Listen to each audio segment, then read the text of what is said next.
Hello and welcome to our live watch-along fan commentary of Star Trek IV: The Voyage Home. It's going to be a fan commentary with PJ, that's me, and Marcelo, that's this guy. Happy to be here. All right, we both have the movie queued up, and we're going to do a 3, 2, 1 countdown and start the movie. All right, here we go. 3, 2, 1, go. The cast and crew of Star Trek wish to dedicate this film to the men and women of the spaceship Challenger, whose courageous spirit shall live to the 23rd century and beyond. Yeah, I forgot. I forgot that this movie took place in the shadow of that. Yeah, it happened earlier that year, 1986, I believe January. Mm.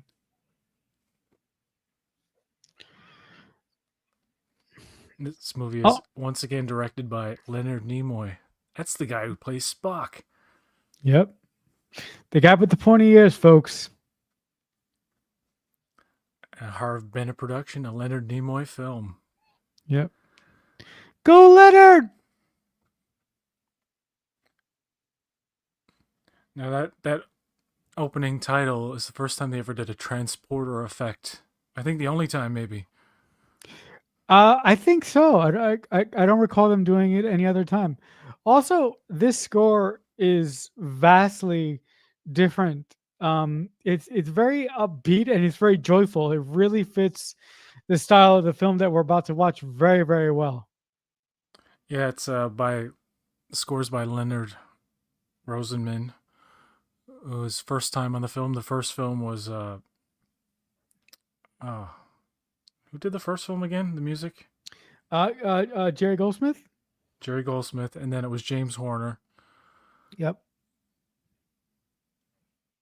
And there was a And different guy for part three too, wasn't there? yeah, yeah. Who? Yeah. No, no, James Horner did do three as well. Okay. Okay.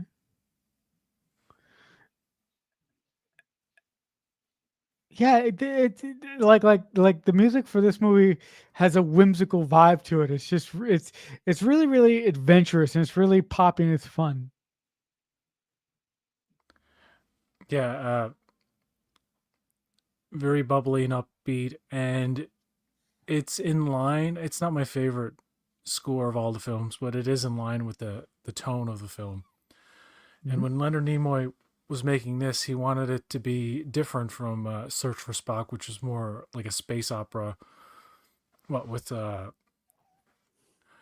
you got the rogue heroes and then the rogue villains, and then the son dies, and there's a bit of humor in that movie, but they really like, as Leonard Nimoy put it, kick up their heels and try to have fun with this one. Yeah, they really do. And critics loved it, audiences loved it. It was a huge success. Roger Ebert said it was his favorite Trek Really? movie Oh, up until that point. oh wow.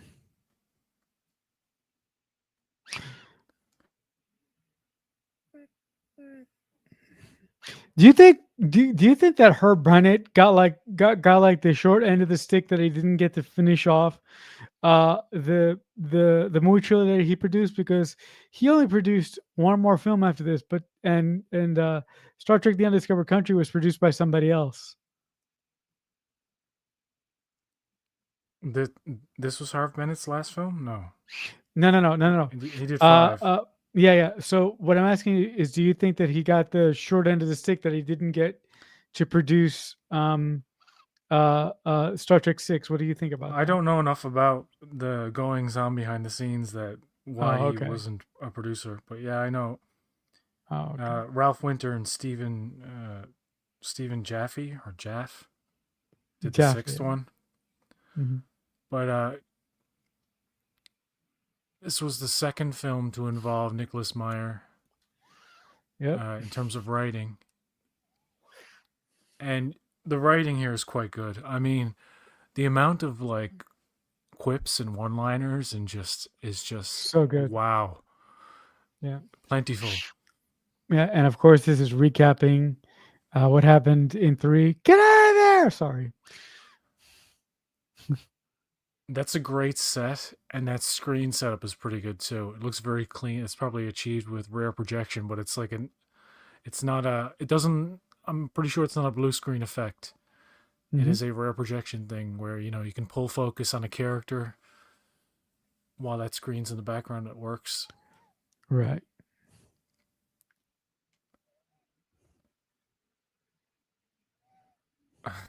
This guy, he hates Kirk so much. Yeah.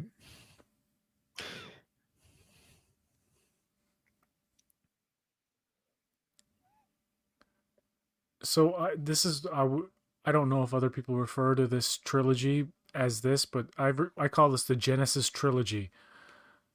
I'm sure other people have said that too, but this is now the third time they've used this footage of the Hmm. Genesis thing. It's a great background graphic for the time. Yes, it It is. looks great. I often imagine that when I was a kid, seeing that graphic as like my screensaver for my computer. It's a really good graphic. I really love this trilogy that starts with Wrath of Khan and ends with this one because this is the great Yeah. third wrap up. And the movie Hmm. is divided quite well. It mixes the serialized elements of the last two movies with a whole new story. So it's a 2 hour movie. You get 30 minutes of leading up to the time travel. But yeah, They but spend about an hour in San Francisco, and then you get another mhm. half an hour of going back to 20 to the 23rd century and saving the day, and Right. then wrapping up the entire course of events that started with Wrath of Khan. That's really good. That's really great storytelling. And for those of you who own this on Apple, and I'm sure some physical media releases, there are two. There is one commentary in the special features with the late great Bob Orsi and Alex Kurtzman on this movie. Oh wow, Yeah, really? yeah, yeah. So if anybody listens to this either has the Apple version or you have the physical media version of this film, that commentary should be in your extras if you guys want to listen to it. That's a great map painting, by the way. Yeah, really great. So It this is looks filmed. real. It looks good. Yeah, the HMS Bounty. That's a reference to the old Yeah. Bounty. They're mutineers and Hmm. they've been on the run for a while, disobeying orders, stealing starships, assaulting Federation officers, Yep. destroying Doing. starships. Yeah. This movie is also They've. interesting in the fact that it's one of the one of the unfortunately one of the two Star Trek movies that really doesn't feature any Enterprise except at the end. That's fair enough. But I was going to say Section 31 was the other movie that doesn't has nothing to do with the Enterprise. But like, yeah, their ship is a Klingon ship. I always thought that was pretty cool. Yeah. Very cool. I love these hats in the background. These guys with their they look like Smurfs. Yeah, they do. They look like Smurfs. They look like discount Smurfs. I wish we could close this stench. You mentioned you mentioned the one liners. There it is.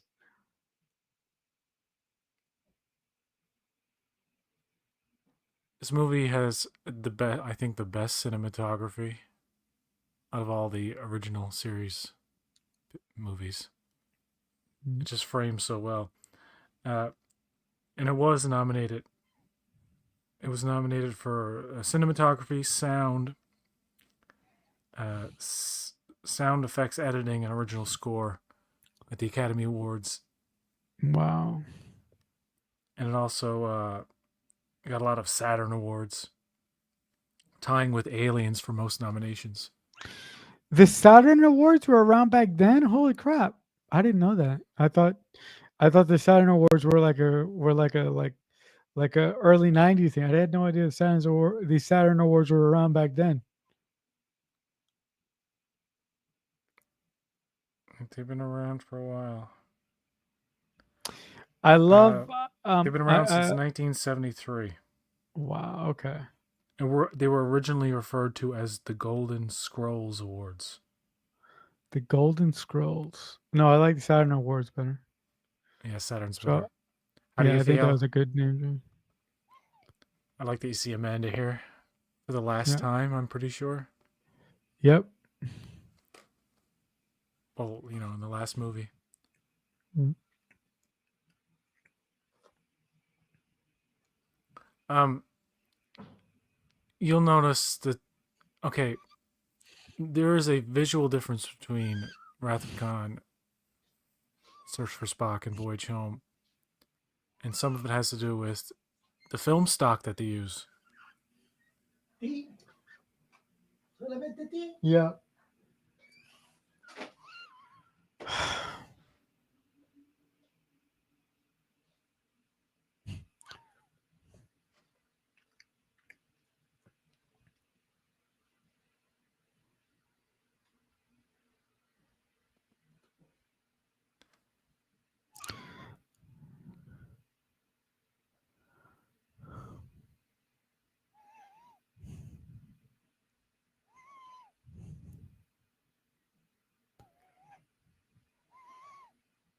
That sacrifice, folks. Sacrificing your friends, sacrificing your career and possibly your life for uh the people that are really important to you. That's wonderful. That's wonderful storytelling.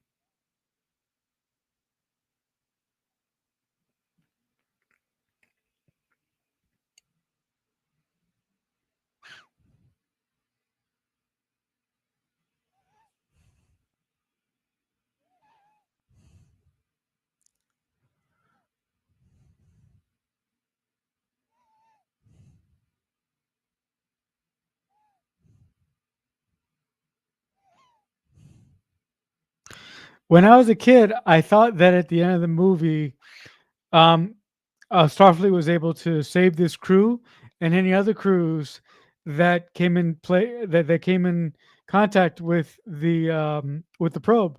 But when you're an adult, you find out that hey, sometimes in storytelling, you need sacrifice and um, you need high points of tension, and in order to get that, you need sacrifice. And in any good story, not everyone's gonna live, folks. Yeah, Yeah, I honestly don't care about that ship. It's like it's a plot device to say that yeah, the yeah, probe is dangerous. yeah. The ship is actually cannon fodder.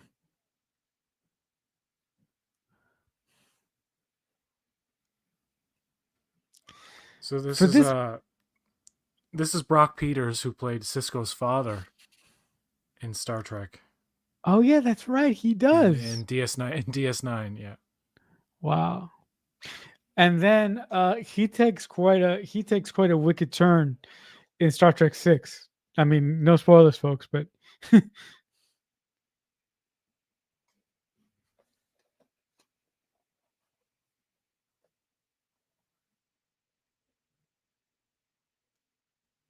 This actor on screen is in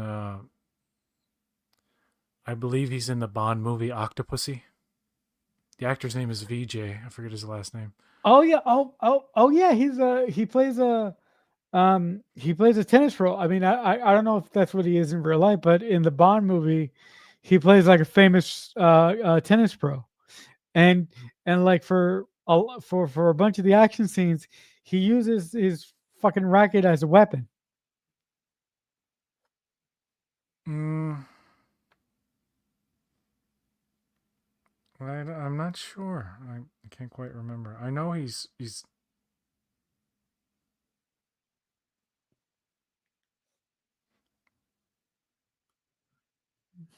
yes, he is a retired tennis player. Yeah. VJ Okay. Emrit. I can't pronounce the last name. I'm sorry.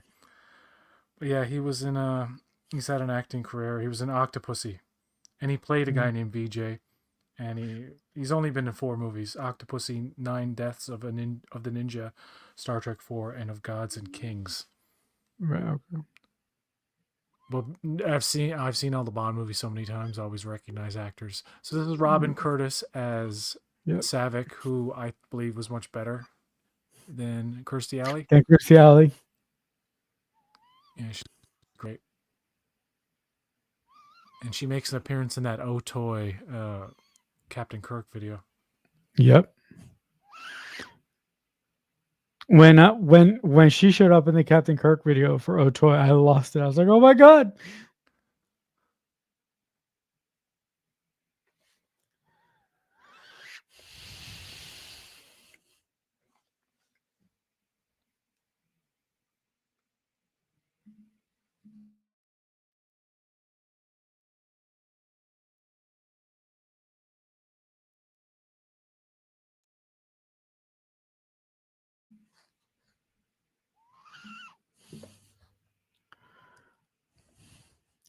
Also, I like the fact that So in this. Sorry, go ahead. no, go ahead. I really, really like that in this movie. Essentially, we have to watch Kirk and Spock rebuild their relationship because as a lot of you know in the previous movie, Spock had his essentially his life force brought back into his body. So it is really interesting to see Kirk and Spock have to rebuild their relationship throughout the course of this movie.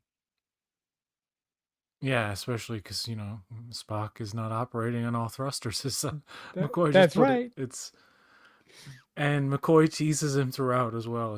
Yeah, that's right. It's quite funny. Yeah, and then and then when he comes up to him at his station, he goes, "I want to ask you about death." He doesn't say that, but he goes, "How was it?" Like, Mhm. It's a and great like you shot want, there. yeah, another matte painting. Um, you'll notice. Okay, Star Trek in terms of visuals, Star Trek Two looks dark and grainy. They used a 35 millimeter like Fujifilm on that or whatever. However, when they did search for Spock, it's only when you see it in the 4K, like fully remastered, do you realize that out of all the early movies in the Trek franchise, three looks the brightest and the crispest. And I was like, why is that? So I looked it up. Star Trek 3 used Eastman's 5247 and 5290 for 35 millimeter film, depending on for inside or outside. This film stock was used for Panavision cameras, and it's a high speed film, which means uh, it absorbs more light per exposure, Wow. meaning Okay. that you get less grain. So like if you watch two, it's grainy and high contrast. Three is very bright, and then four goes back to the. I think it's they don't use Fuji. It's like Kodak 35 millimeter. It's not the same high speed film that they use for three, and Mm-hmm. it does. There's a uh, significantly more grain than part three, Yeah, but there it is. gives it a more Uh, cinematic filmic look. Like y- it's like the highest speed, most colorful film is not always the best choice depending on where you're going with it. Mhm. But it It really works for depends. part three. Yeah, yeah, yeah. It depends on what. It depends on what. How you want your how you want your specific film to look for what you're trying to achieve. But I didn't know that about cameras about the camera switch, PJ. So good on you for pointing it out. Now, when this film was released, it was released. It was shot on 35, but they did 70 millimeter prints for it, Right. so you could show it in those big theaters and the big screens. Like I guess their version of IMAX at the time. Hmm. I remember when theaters had big screens and all the seats were kind of flat, like there was an incline but not much. So if somebody tall sat in front of you, it ruined it. Now they're not. They're designed to be steep enough that everybody can kind of has an opportunity to watch the screen. Right. And here, And folks, is Panavision movies when. like this were much better in theaters because a big screen as wide as this, uh, it made the difference. Even Leonard Nimoy himself, during like a making of kind of behind the scenes thing for this movie, before he's filming the movie's not out yet, by the way. He's filming the movie at the time, and he starts talking about, well, when you see this movie in the theaters, it's going to be the widescreen, and if there's a shot in the widescreen with three people in it, well, when you watch that on home video later, he's describing pan and scan for home Oh video, wow. Oh my god. and how he's basically trying to sell you on watching it in theaters and don't wait for Yeah. it on video or whatever. It's pretty cool how Yeah. and Um, he keeps and a lot of Nope. directors at some point in the not every time, they never didn't necessarily dictate every shot, but they would keep in mind the 4:3 aspect ratio when doing movies. Mhm. Not loyal to it, but like within the center there has to be enough information that you don't need to do a pan and scan, but pan and scan is inevitable in every movie uh, that was transferred to VHS for the 4:3. You couldn't avoid Yeah. it. No, I couldn't avoid it. But I feel as a director you have to be very very conscious of where your film is not only going to scream when you first make it, but how your film is going to have a second life on home video and on digital nowadays. So you have to be very very conscientious of how you shoot a film initially. It's great to see Mark Leonard back. Yep. I just watched that episode the other day where Mark Leonard shares has a mind meld with Picard. Oh yes, I remember that. I'm gotta bad forget with the name name of it. guys. Yeah, I'm bad with name guys. I'm bad with names guys. You'll have to forgive me.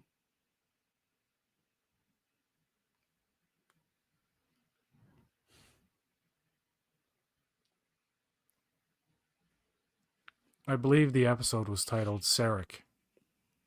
Okay, that sounds right. Yes, Picard absorbs his his mental condition as well, and it really Right, messes right. with him. Yeah, yeah, and deteriorates a lot. Yeah. For this movie being so long, I mean, PJ mentioned it. It's like 2 hours, right? It moves really, really well. It just goes. There's no Yeah, there's no we're almost. lulls. The first act is almost over. It's like Yeah. 23 minutes into the movie, about the 30 something minute mark. They're like in San Francisco. By the way, that guy in the screen who was giving them the warning, I appreciate. They always do static, and the static is always representative of the time. I Mhm. like that they had the digital pixelation there, which you never saw before in a Star Trek film. Mm. When it was a mix between like the old style static, but it had pixelation distortion. Thought that was a nice touch. Right. I love how Leonard Nimoy directed this, and Yep. it's good. He directed two really good Star Trek movies. This one He I like did. more than three. I No, mean, I could I watch this more than a lot of them. yeah, yeah, yeah. I know. Of the films that Leonard Nimoy directed, this is actually my favorite. I mean, look, I like three, and three has its charms, but this one just checks all the boxes for me. It has quips, it has time travel, it has the whales, and it's just fun. Like I said.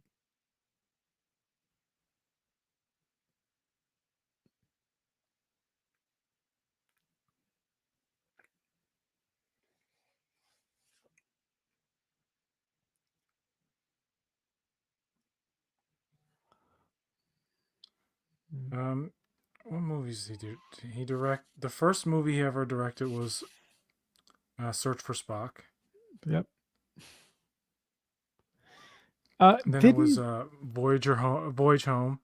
Yeah, and didn't he Then do in like 1987, the next year, it was Three Men and a Baby. Three Men of Baby? Yeah. He also directed a movie called The Good Mother with the late Diane Keaton Okay. and Liam Neeson. He also directed a film with Gene Wilder called Funny About Love. I'm Okay. just learning this right now. He directed a 1994 film called Holy Matrimony with Uh-huh. Patricia Arquette and Joseph Gordon-Levitt, and it looks like Wow. a very What? bizarre film. Okay. Somebody's got to keep an eye on him.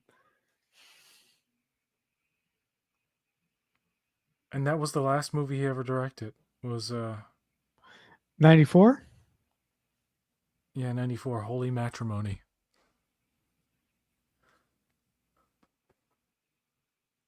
Leonard Nimoy was an intellectual kind of dude. Every time you Mm-hmm. listen to him, he's full of imagination and wonder. Yep. He was, yeah. You had to talk to a The whale. plot of this movie is so absurd. Okay, but you know it works. I'll say it works. But Yeah, it works. the probe comes to Earth. Wah, wah, don't got any whales? I'm gonna kill you all. Hey guys, we gotta go get some whales, but they're extinct. Guess time travel. And not only that, when they go back in time, they manage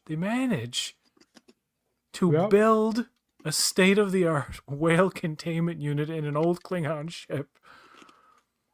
Uh, How? Who cares? rob nuclear power from a submarine, and managed to do it all in a very short, a tight time frame. Also, while with luck of the draw, the chick, the who knows about, I don't mean to say chick, but the woman who knows the most about humpback whales in that area It's in San goes Francisco. into the future with them to to help, I guess. But yeah, it's an adventure of the highest sorts. Yep. It's fantastical, but it's got whimsy and charm, and it flows and it works. It shouldn't work. Like if But it somebody does. described this movie to you and you didn't really know anything about it, you'd be like, "Well, that sounds really stupid." So wait, so they go back to the 23rd century at the end with the whales, dump them in the ocean. The whales from 1986 talk to the alien somehow, and the alien's like, "Okay, I won't kill you, all of you people. See you later." But it works, man. It It totally works. It it works. totally Totally works. works for as stupid as it is. And time travel is always dumb. I mean, that part like uh, time distortion or time contamination is always Time. treated like with a wink and a nod in these movies, or even in the shows, or even in anything having to do with time travel, where the Scotty gives the guy the formula for transparent aluminum, Transparent limit, and and then McCoy's you like, know, and "Well, you don't. then You're contaminating the timeline." He's like, "How do you know he didn't invent it?" you invent the It's like, dang. "Don't worry about it."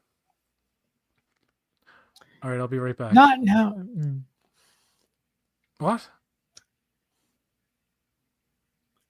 Oh, you're talking to somebody. No, no, no. I was just listening to Bones go. I prefer a dose of common sense. Sorry. Yeah, he's pointing out the absurdity of the story, and I love Yeah, that yeah, one of the yeah. characters is doing that. Yeah. Bones is essentially the audience in this moment. Yeah, yeah. Hope these whales tell it what to do with itself. Yeah, right. I like how they have cloths and stuff on the consoles. See the digital distortion? I mean Yep, the digital distortion. pixelation, which is kind Yeah, of ahead of its time. They didn't do yeah. that much in. It's great, but Yeah, but it also fits with the situation because Starfleet in San Francisco is losing its power, so it makes sense why the picture is distorted and pixelated. yeah. Also, when I saw this as a kid, I was like, "Damn, I want a TV like that."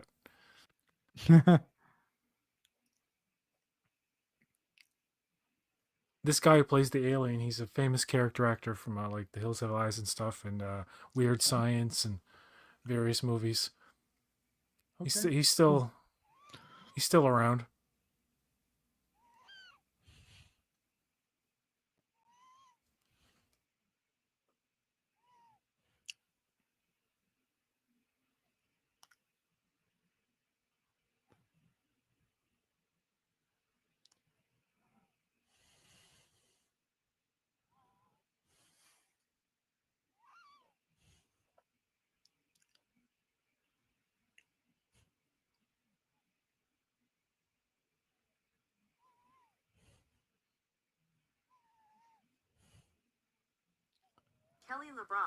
Michael Berryman. Michael Berryman is he's kind of Is a he? unconventional looking dude with a bald head who's always like kind of a monster or a punk or a freak in movies. In this Oh case, yeah, the alien. yeah.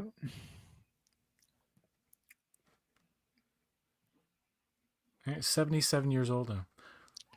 Wow. It's Coming up is a very retro CGI kind of thing. Yeah, go ahead. it's funny watching these movies for our entire lives essentially. It's really funny when you think of these characters. Some of them are not here anymore, but the ones who are really, really old. But as a Star Trek fan, never think of them that way because I always view them at the age that they were when they made these movies. Yeah, I mean George Takei is still playing Sulu in the audio drama Khan, which is almost finished now, but still, it's weird to hear like Tuvok and Yeah, Sulu have a conversation in a new Star Trek thing. It's not on screen, I yeah, know, but still, it's something. It's like, wow, yeah, yeah, Sulu is still a character in something. It's crazy. yeah, yeah. It's really crazy. Yes, and the three actors in the center of this set here are the ones who are still with us. Right. Very interesting scene of them going back in time, like the visual interpretation of it. However, when they go back to the 23rd century, it's kind of like just a fade away. It's Yeah. they don't make a big deal out of it in terms of visuals. Nope. But this is really, really great with the sort of dreamlike quality of this. Uh, And also, I mean, I like how, this was okay for '86. This is pretty good, but this movie actually has amazing practical effects because the humpback whales, 95% of what you see in the movie is mechanical. They're either mock-ups of large parts of the whales, like the top or the tail, for wow, close-up I didn't shots, know. or they are 5-foot robot remote controlled humpback whales that actually swim around and float, and they Oh look my like god, miniature whales. But the way they film them in all these shots make it look like they're the holy real sh! thing. But like, yeah, on a technical level, in terms of like even the water stuff at the end, Hmm. this movie is. I know they save a lot of money by having a lot. Maybe they don't save money by filming it on the streets. Maybe that costs just as much. I don't know. But on a technical level, this is the most complicated Trek film up until now. So Leonard Nimoy really like got into it in the two that he directed. Like he had a lot of work to deal with in terms of the Genesis planet from the third one, how it breaks up and all that stuff, and all the practical effects, and all the stuff here with uh, the whales. And they use the transporter effect an awful lot in this because that's how they get in and out of the ship when the ship is cloaked. Hmm.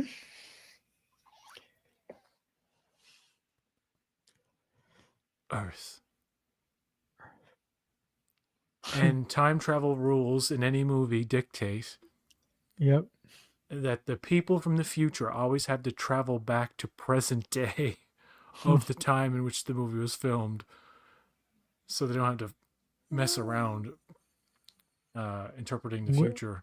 yeah, However, yeah. DS9 did something different, which I appreciate in past tense. Is when they go back to the year 2024, Yep. and it wasn't all that inaccurate. No, it wasn't. Pretty prophetic, if you ask me. Yep. I will be right back. Okay. Yeah.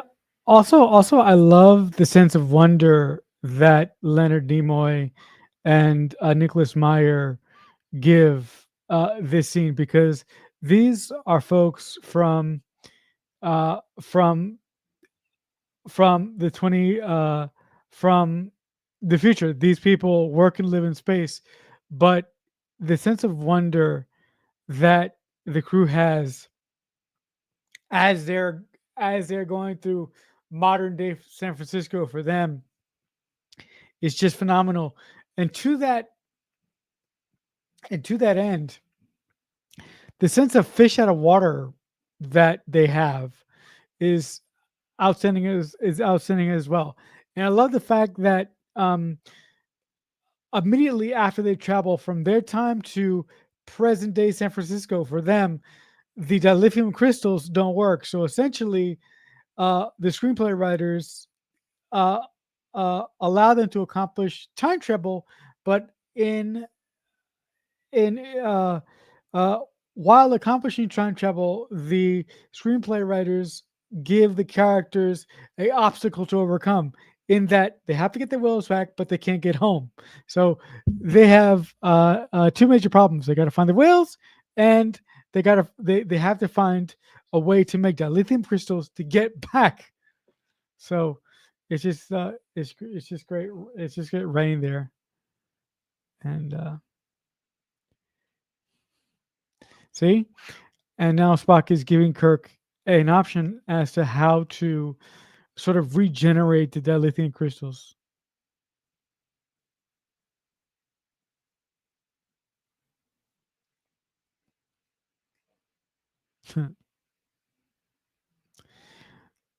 this is this is also a really good scene coming up.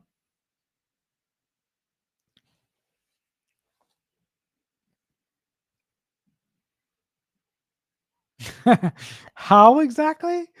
We'll figure it out.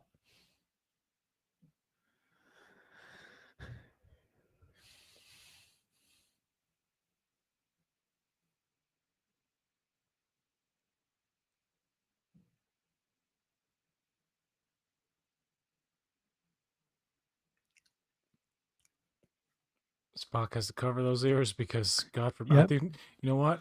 I don't think many people would have noticed. Like, oh, he Nah, has but elf ears on. Who's gonna freak out? Really? who's gonna freak If it out? was olden times when people weren't familiar with prosthetics or anything, they'd probably Okay. freak out. Yeah. But yeah, There you go. it's just to avoid looks and confusion, and it's Right. funny. He looks like He he's looks about to like go a to karate sensei. class. Yeah, he looks like a Yeah, sensei. Yeah.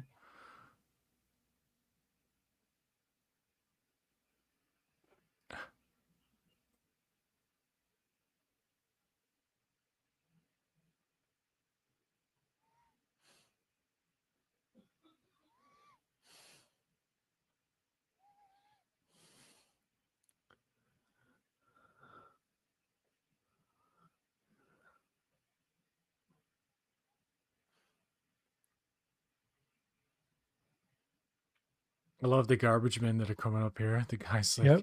it's So like, good. why you two always fighting? I told her I'm not paying $60 for no damn toaster oven. You're out of your mind. Something like that. He's coming up. He's gonna say it.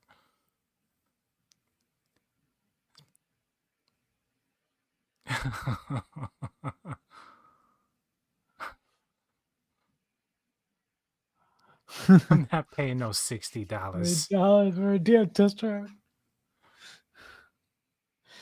Also, I love the moment when the trash can smushes, and they get back on the truck, and they're, what'd you see? Nothing. Yeah. Can't believe how fast this movie is moving, guys. We're 39 minutes into the stream, and we're already, man, great Yeah, they pace. see the door open and then they're like, fuck, F this. Yeah, fuck this.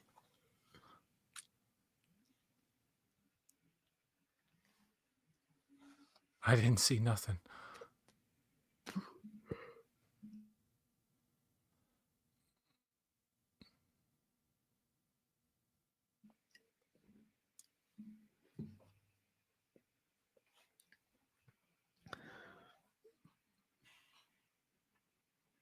Everybody remember where we parked. Not a So particularly fun good.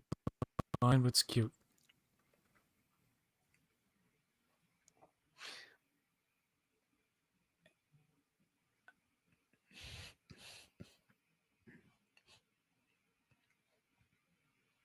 I love the generic 80s music. Yep, very generic. Why do you watch where you're going, you dumbass? Well, double dumbass on you.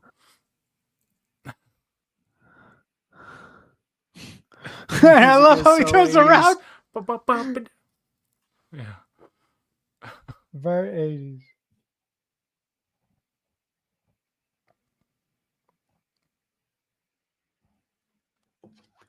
Great, they're still using money.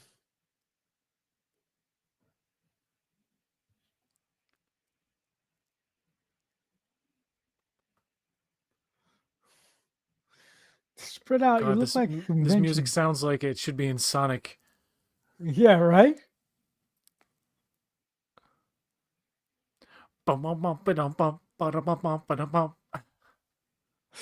It's just, I'm glad it didn't go on, but I like Yeah. this scene in the pawn shop. Yeah. Here it is. It's like I'll give you $100 for it. Is Is that a that a lot? lot? And he goes, hmm. 18th century American. If I'm sure some Ferengi in the 23rd century would be like, yeah, that's something of value. I That's don't know. accurate. What am I saying? They'd be worth more probably in the future if they still did this kind of thing.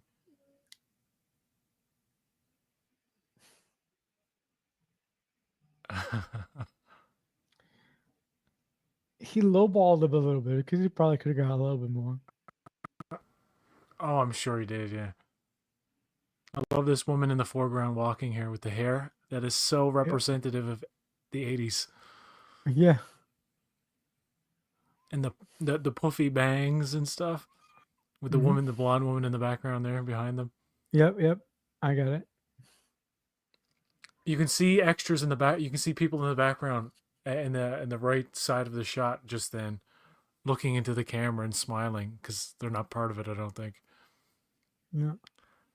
So they really did film this on the streets and whatnot.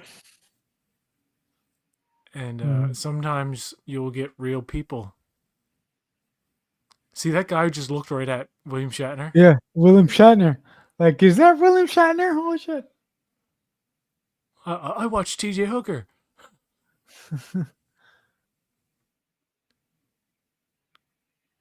I love that. What does it mean, exact change?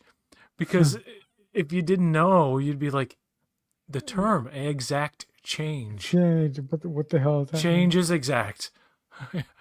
Something changes, it changes exactly how it did. Hmm. Don't think of it in terms of money. I love how this just looks like a big ad for Yellow Pages. Can't find it. Try Yellow You, Pages. you're right. That you're right. You're right. It is. Oh my god. This. Also, this is great. Excuse me. Do you know what the nuclear whistles are? Whistles. I think this is such a dumb. I know people love it and they laugh and Really? stuff, but You don't like it? I find this is like, this is the part of the movie where it just does a little. It's trying to be too funny. It's trying too hard to be funny. I mean, uh, Okay. like the fact that he keeps. We are looking for nuclear vessels. Nuclear vessels. And okay, all the crew for one thing are unfamiliar with the landscape, the area, the city. They've Uh-huh. all spent time here. They've all spent time here. I know it's 300 years in the The future, future, but they've all spent time but here. they should know the general area. By the way, this woman who just spoke, she was made a member of SAG just so she could speak a line, because extras, when they start speaking, they got to be like, They got to be compensated. they got to be paid more, and they got to be, yeah. This guy, This I guy, by love the this way, guy. appears in Picard season 2 on the Yep. bus with Raffi and And 7. Seven. And I assume they're going over the Golden Gate Bridge here. Yep.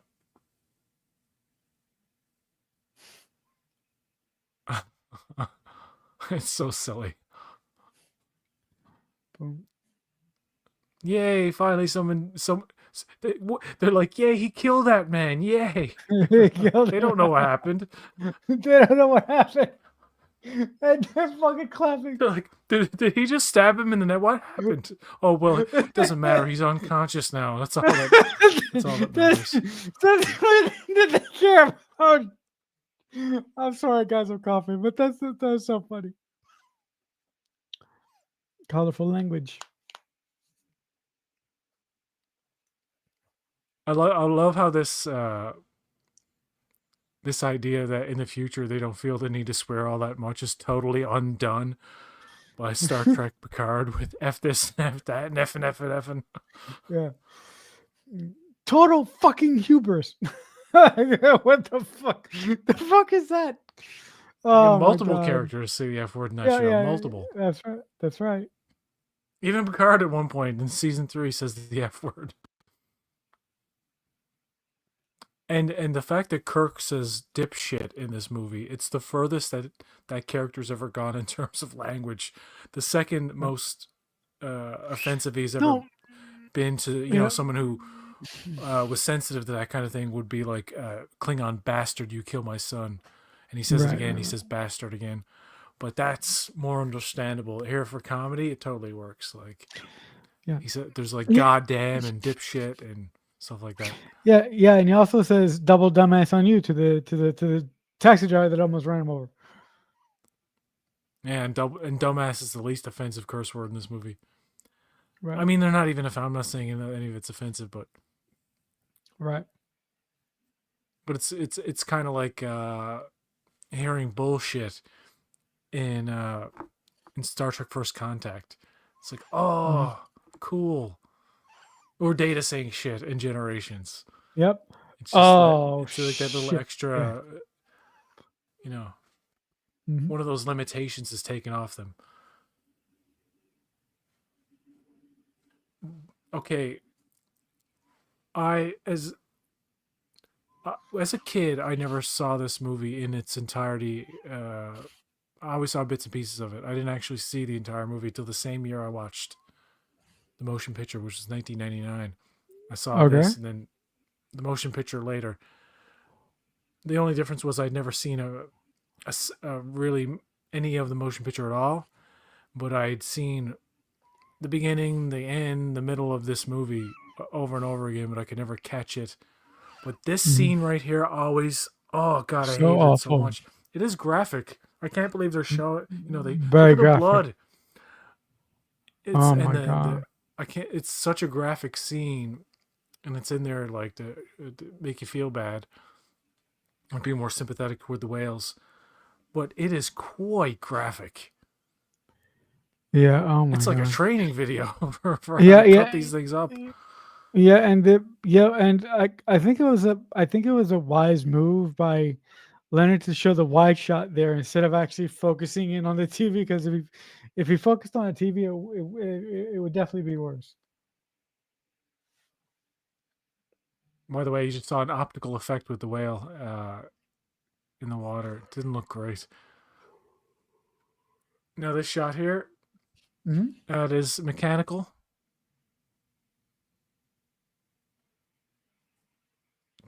The only shots you see of real humpback whales are like the wide shots in the ocean Right. when they're coming out of the water. But other than that, it's all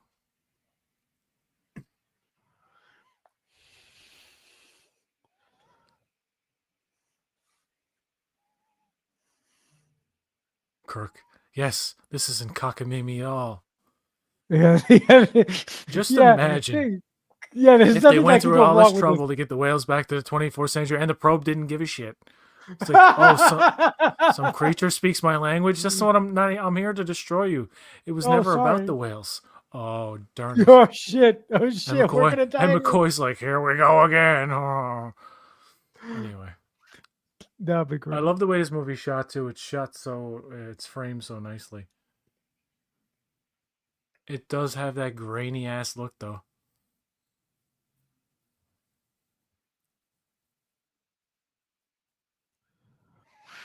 Are you And I watching like this on Catherine Paramount Hicks TV? in this role. She's yeah, I'm watching the four. It's Yeah. all 4K.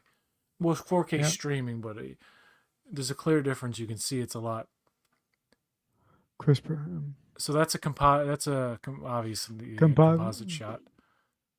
That is actually a 5 foot long uh, remote controlled robot, Well, wow. and then you get the shots where shot the Oh my god. So this is a mock up. This is a mock up of the head. So there's Uh-huh. not a full thing of this. This is just four shots like this. So it's a seamless cut between the compositing of them in the tank. Maybe he's singing to Look, that man. he's singing to that man. What the hell?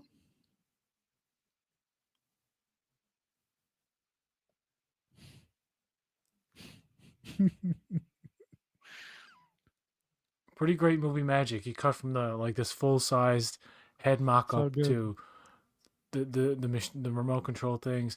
It's There's an episode of Movie Magic. It was a special effects series that covered this movie, and it just focused on the mechanical whales. On Netflix, yeah.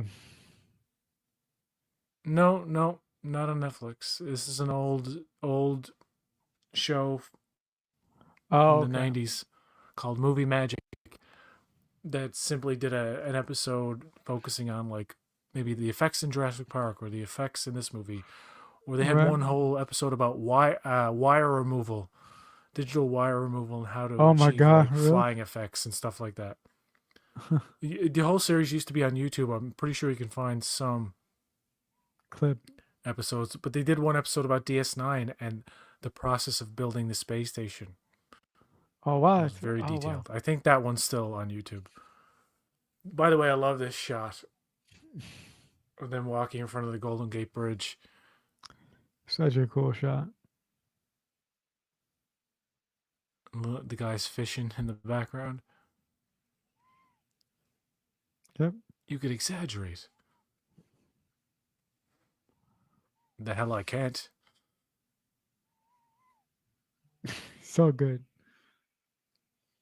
I love to see this with an audience. This is like the Oh, one I wish they just like re-release.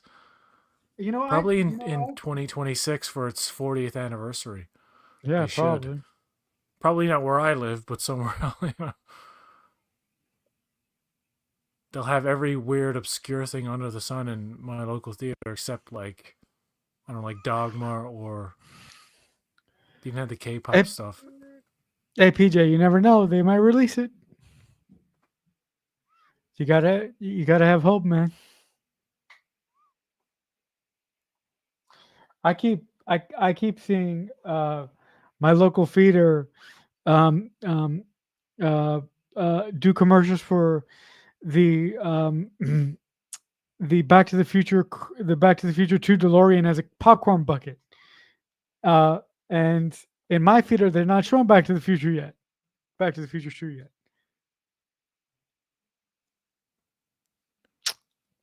I don't think Bob is a very good actor. No. His name is Scott Devaney. Oh, this doofus. Later she slaps him. You son of a bitch! You son of a bitch! How dare you? And then she goes in the car and then she hits the steering wheel and then she yeah. Looks like they found the nuclear vessels.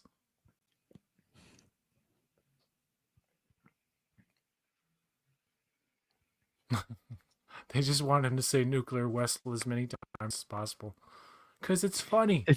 It's funny. No, no, no, no. I no. I listen. I will admit the first time that he says it on the street when they're talking to the cop, it's funny. But this is kind of pushing it a little bit.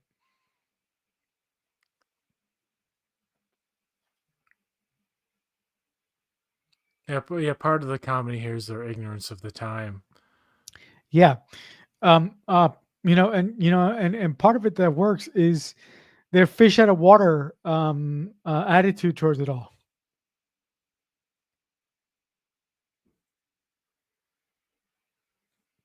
I love Jillian. She's so sweet.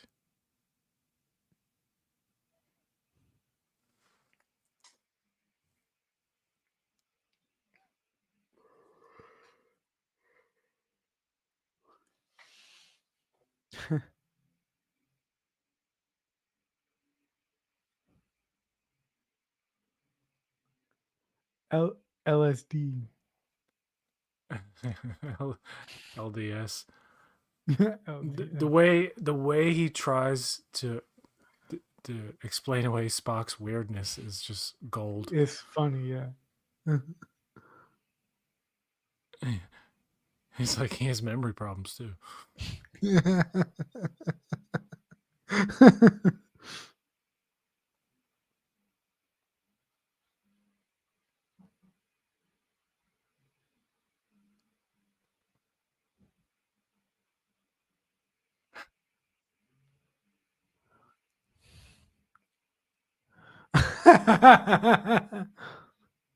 Iowa.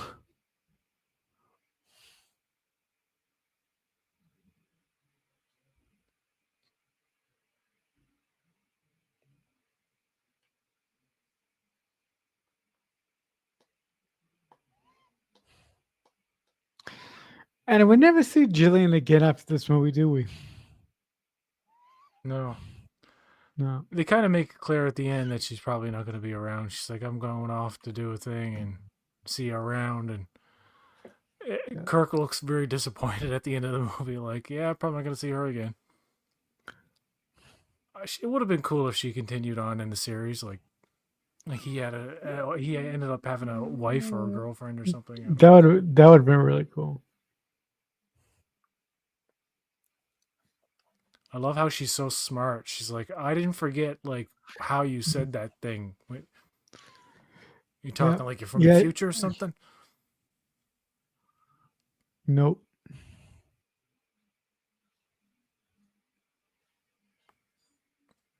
No, ma'am, no dipshit. No dipshit. What? No.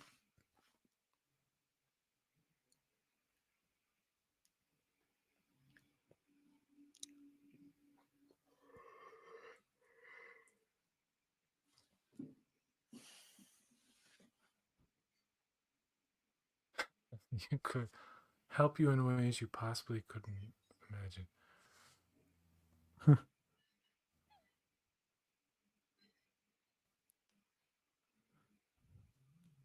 God, the golden years of Star Trek. This was a moment back in Wow. the day. Like, if you Yep. were a So fun, fan, right? like, This is great. who knows if you like this movie or not? Everybody has their individual taste, but to Yeah. go to like go see Star Trek 4, and 4 is always like it's getting old now. 4 is not a good Yep. sign. Nope. 4 is It's not. always it, there's been a lot of good 4s, Goblet of Fire, for example, or something like that. But Yep. to actually go Scream there and get a 4. good, funny result, Scream Yeah. 4 is good. Yeah. I love this. Hello, computer. Just use the keyboard. Yeah, that's another part that's just so, come on, give me a So break. so Unbelievable. cringy. Yeah. So cringy for you. Like, not only does he have no knowledge of 1980s computers, which he shouldn't. Uh, I mean, if you're an engineer in the 23rd century, your knowledge is going to span some. You're going to know some basic history. But Right. the way he just starts like type, type, type, type, gets the formula, I'm like, for one thing, no computer could run that fast. For how No. what the command you're N- putting, but suspension Yeah. of disbelief. It's a comedy. We just go with it. It's fun, and they even wink at the audience at the end of the scene when he's like, "How do you know he didn't invent it?" And McCoy has that McCoy smile. I love this part Right. here. Don't bury yourself in the part. No birth. And James Doohan's face as they pan away. So good. And Sulu being the pilot.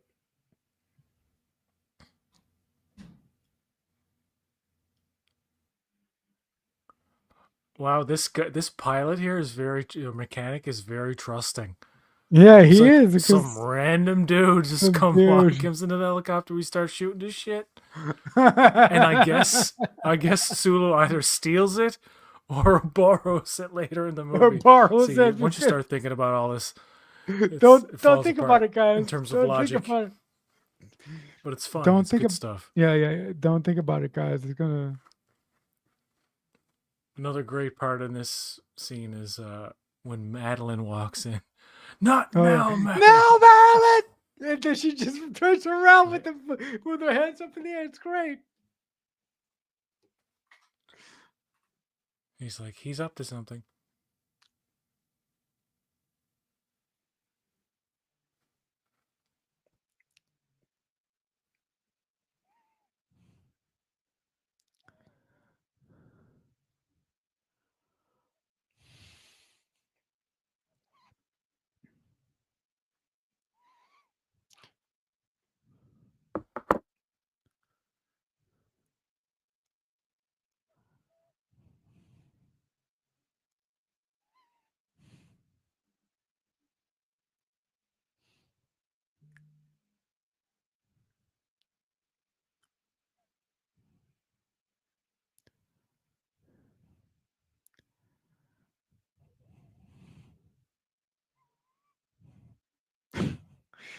And I love how Bone plays into it.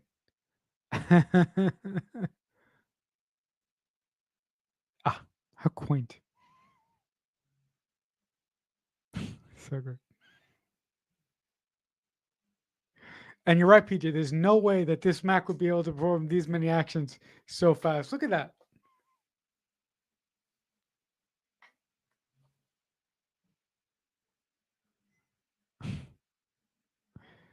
I think that's a Mac too. Yeah, that's a Mac. Yeah.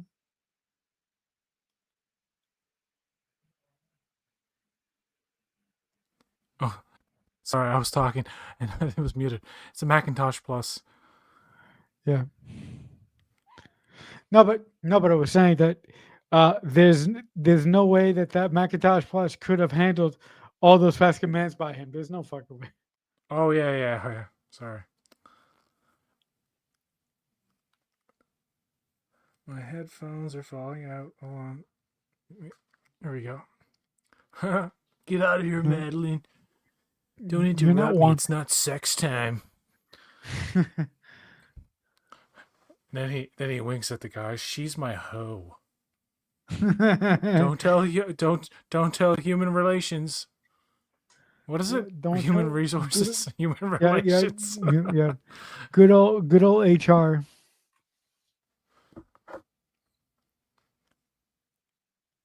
What? McCoy and his The smile, smirk. man. He always has that. He always has that smirk. That's just classic. Yeah. Oh god. By the way, when they get out and he beams away, they do it too soon before she's even gone around the corner, and that They do. There's no way. There's no way that she couldn't have seen what uh the beaming effect. All she had to do was look in the rearview mirror. yes, she obviously misses it here. Yeah, but when later in the movie when Kirk does it, it's like super loud and bright. Like she's pretty good distance away from where it happens at that point. But here it's like, look, she's just turning. She could see it. She could probably notice that. But anyway, it's just a nitpick. But Mhm. yeah, later on she does notice it. That's what they comes into play later. Like Pizza. she's not even out of the park yet. Just wait. I love what happens when they give him a beer here. He's like, "What the hell is this?"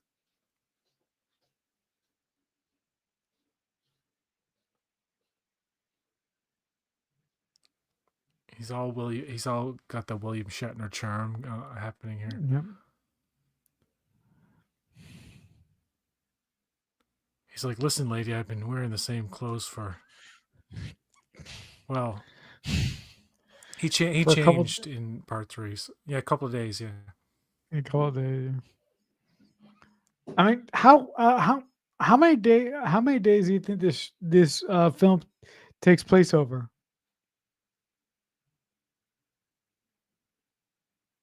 Uh, well, they got there the night before, and the whales are going to be gone by the next day at noon. By the next day at noon. So So the movie happens over the course of a day and a half. Then half, yeah.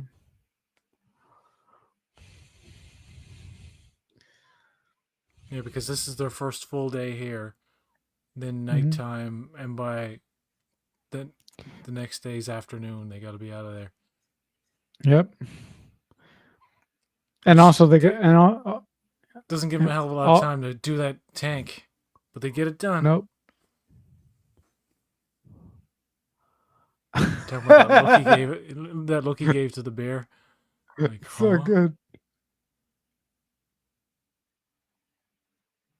I can taste all the 20th century impurities. Yeah, that's not that's not Simple for sure. Doesn't have the kick that Romulan ale has. Nope. Ramen and ale will put you on your ass.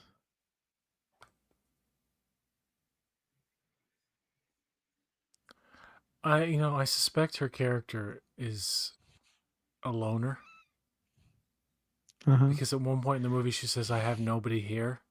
Like maybe she doesn't have parents or siblings. Yeah, yeah, probably not. And I love her character because she's so sweet and she's willing to Yeah, trust this apparent crazy man because he seems to want to help the whales. So right. she's taking a big risk. She likes him because he's charming, but she doesn't really know what the fuck he is. No, no, no. I think ultimately she takes a leap of faith with him. Oh yeah, she definitely does. Even coming up now when she says like, he says, "I'm from the 23rd century," and she's just like she just accepts it as a front. Hmm. She doesn't even. It's almost like she's not like, "Oh, you're crazy." It's, "Oh, you're just lying. You don't want to tell me the real reason." Good night. Good night. Sorry. Sorry, guys. It's okay. I knew outer space was going to come into it sooner or later. Do it sooner or later. I love how she says, "I'm all ears," and he chuckles. If you only knew about the other guy's ears, Yeah, that's right. And how his blood is green. and how my other best friend is racist toward him and always calls him a green-blooded hobgoblin, Yeah, yeah, you green blood. Oh and is god. constantly is constantly saying, are you out of your Vulcan mind?"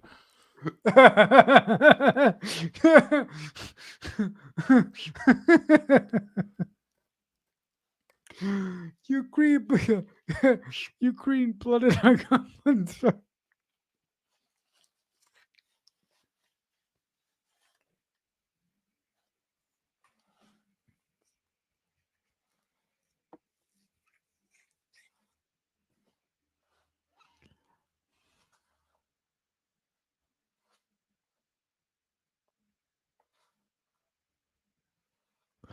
Also, I love how it being noon tomorrow that puts a clock on the film.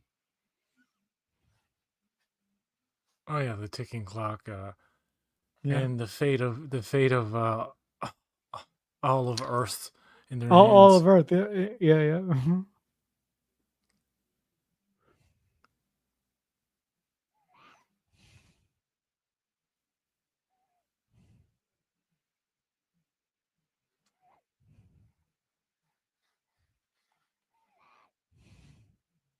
Like this part is kind of shot like a documentary. It's kind of got that gritty Yep. handheld look. Yeah. Leonard Nimoy did a really, really, really solid job on this film. He did a really good job. And the cinematographer, and there are parts where the score is quite complimentary of the scene Mhm. and is like timed so perfectly, and it's like Yep. quirks.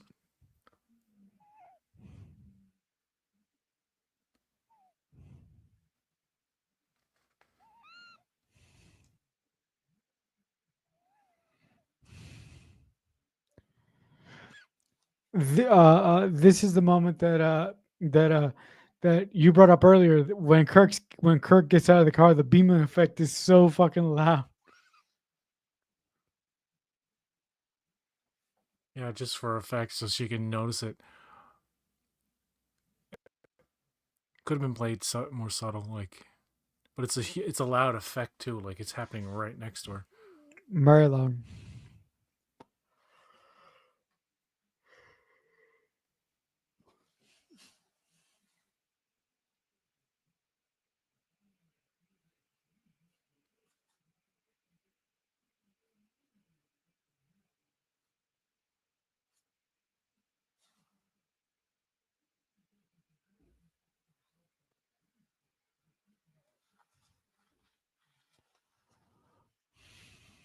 And I like how this is a movie where the villain isn't really a thing.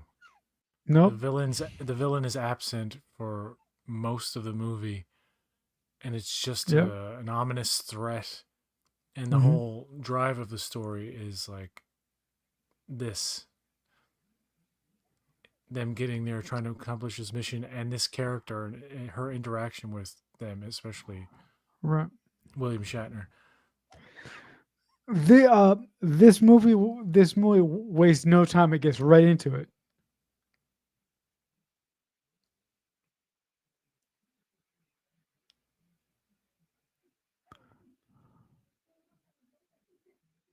And it's a little absurd that even in the short period of time they've been here, this is the second night. Like, so they've been there about 24 hours now, Hmm. and nobody's run into this invisible ship. Nope. And if they did, they probably just ran away in fear. Yeah. They definitely would have.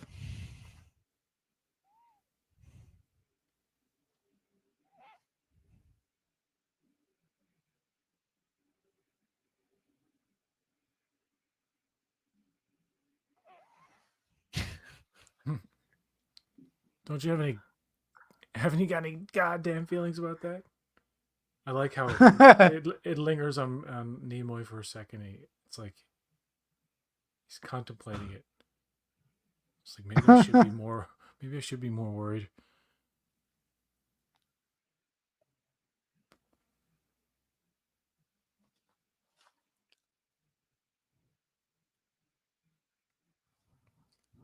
I love how they create a dilemma with this thing here, and Check off him. yeah, the fact that they're gonna be detected. They're draining power from a reactor, so Yeah, yeah, they're gonna be detected. with the assumption that they could be beamed out, it creates a really good kind of setup for Yep. right before they leave. Like, oh, Chekhov's Hmm. messed up. We gotta go get him.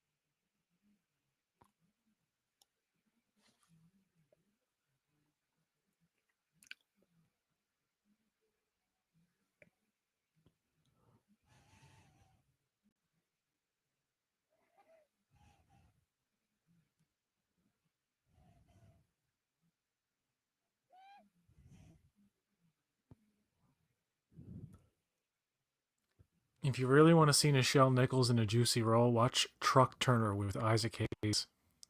Okay, truck turner. Okay. She plays a the head prostitute of these ring of hookers, and she's mean and she curses a lot, and it's so strange to hear her like just lay into Okay. people. What? What year is it from? I think it's 1975 or six, something like that. And it's truck And turner. You said. it's called Truck Turner. She is smoking. Well, she's always been smoking. I mean, I don't mean to objectify Nichelle Nichols, but she was quite a beautiful woman. Even like in older age, there's an episode of Comic Book Men where she shows up at the stash and Oh yeah. she kisses the bearded guy in the lips, and like he's just elated. He's like, Nichelle Nichols kissed me. It's like I really enjoyed Comic Book Man. Yeah, it was a fun show. Good show. Fun show.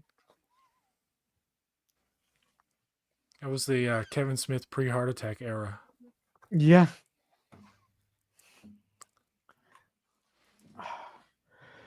But Kev looks better. Yeah, Kev is looking better each and every day, man. I can't believe. What do you think? He's a Rusky. It's the He's stupidest a thing I've ever risk. heard in my life. He's He, stupid or something. it's so weird hearing that word in Star Trek. Yeah. People said it all the time in the '80s. It's been making a huge comeback as of late. Everybody Yeah. seems to be saying it everywhere. It's like no, it's allowed now. It's like what? Okay, whatever.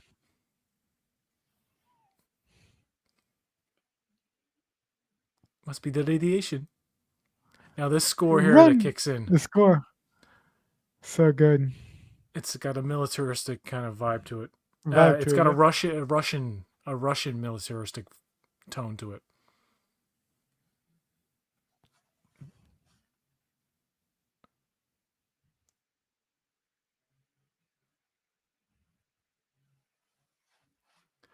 And it's funny how it's Chekhov. He's a Russian, and you know the time with the Cold War, not the Cold War going. You know there was still that Russian paranoia in the '80s. Right. Right. Right. That's also made a big comeback. Jesus, ev- everything that was old is new again. Isn't that funny? Everything's coming full circle. Yeah. The stunt man in a few of those shots was very noticeable. Mm. He's taller and thinner. Well, I guess Chekhov's dead. Chekhov's gun. You need Persis Kambata. I can take away his pain. Yeah, that's right.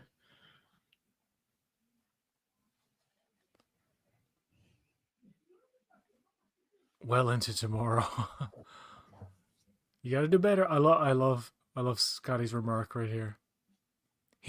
He's in a wee bit of a snit, isn't he? What else is new?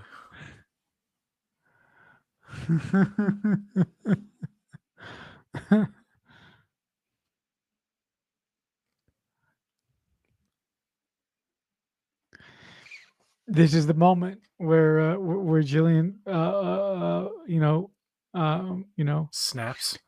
yeah, cocks up and just taps the shit, slaps the shit out of this guy. You see that? That's an effect there. The pool drain. Like I don't know how they achieved that, but yeah, that's not real. That's great. Well, matte painting, obviously.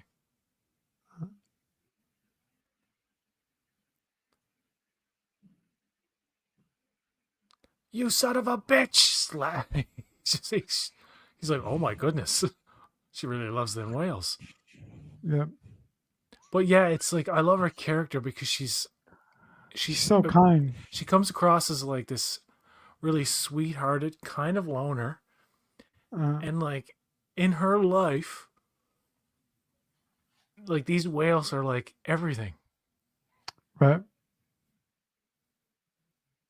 Like in the movie, they don't give her like a boyfriend or Nope. uh, any other thing that's going on. It's No, just yeah. purely about the whales. Now they would, but Well, her love interest, they kind of tease it with Kirk, but it never really happens. manifests. So, Yeah. PJ, I think he stole the helicopter, huh? Mhm. Yes, it's like, can I borrow this for a second? Get out, Hey, borrow it. where are you going? I'll be right back. I swear. I'll be right back, guys.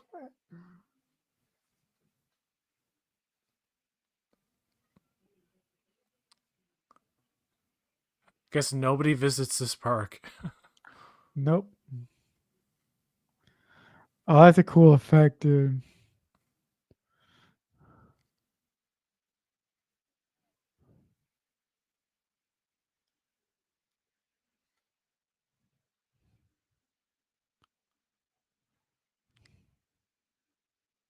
Really looks like she hit something there. Yep, really does. It's good mime acting.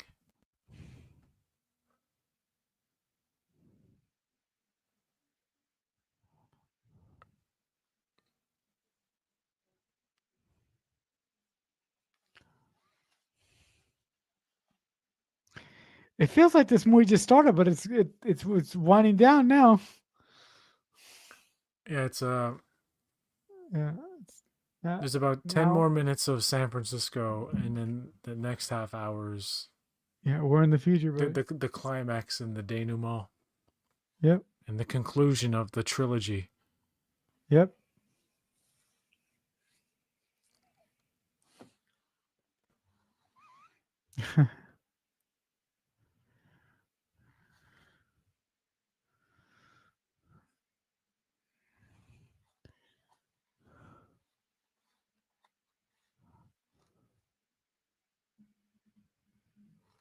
Kirk's like ready to get laid here, man. He's like, "Oh, Yep, I'm glad. he's I'm glad you feeling it. came to the. It's a fancy futuristic stuff here, isn't it? And you're impressed. We're gonna save you Mm. whales."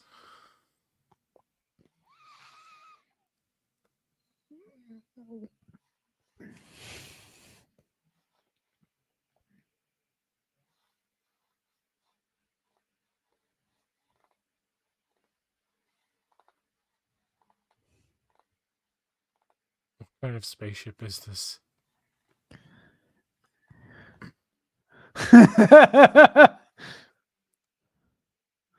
Let's go get him.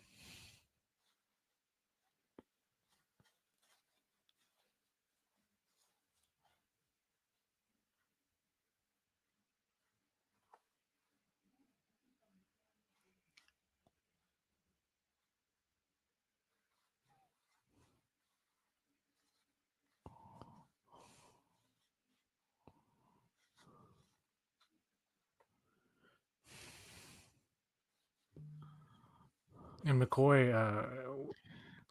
Hey, he McCoy has such great lines goes in the into hospital.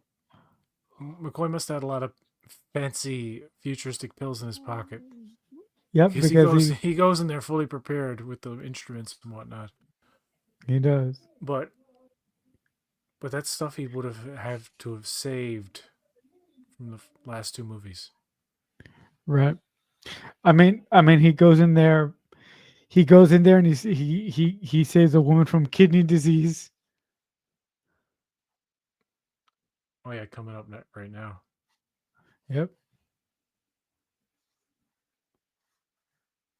right here.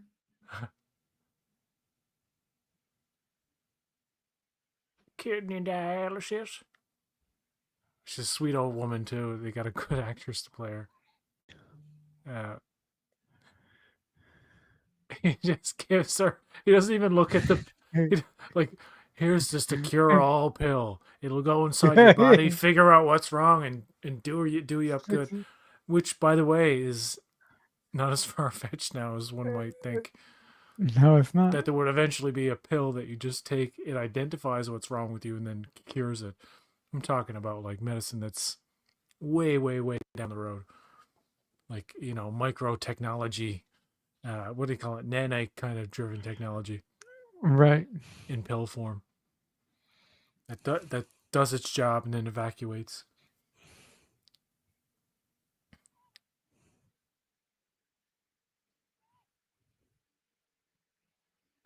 McCoy, he's just so disgusted.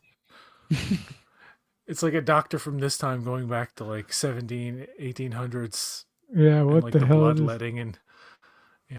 It's like, oh, you have the flu, we're gonna bleed you out.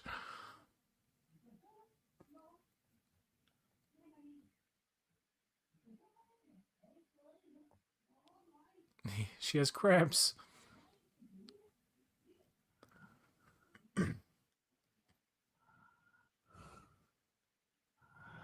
He just walks up so casually. They're all like, what the hell?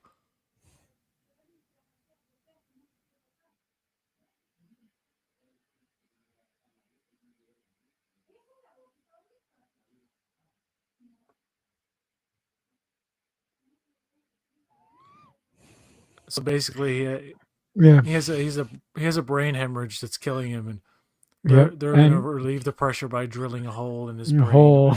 hole in his head, which they do.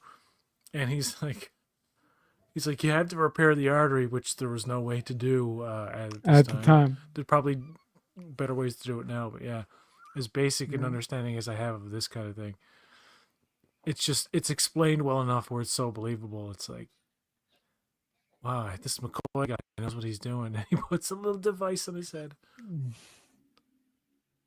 He melted the lock. They're dealing with medievalism. Yeah, that's so good. Goddamn barbaric.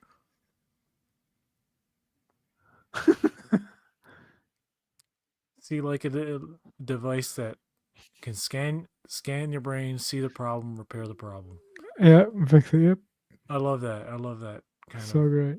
the gadgetry of this film. Yep.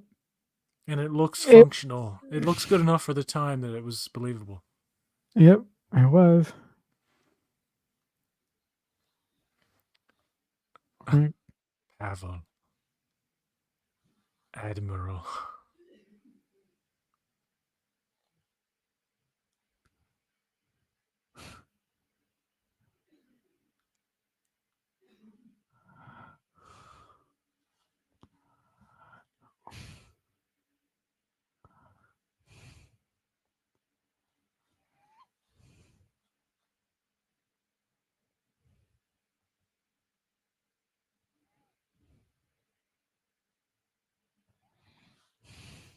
Here comes the woman, This old lady. uh Oh, head down, head down. not yet. Again with a great music cue. The doctor gave me a pill and I grew a new kidney. She's delighted. And the doctor's like, fully functional. Yeah, don't interfere with the Oh, timeline or anything, guys. look at look at Bones in the background trying to help the people that they just fucking.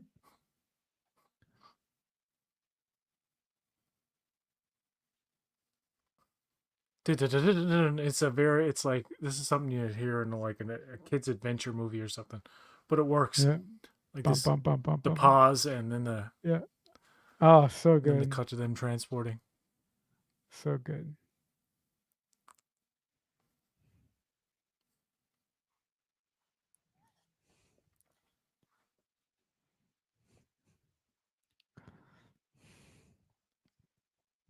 She's got to help those whales, man. She's obsessed.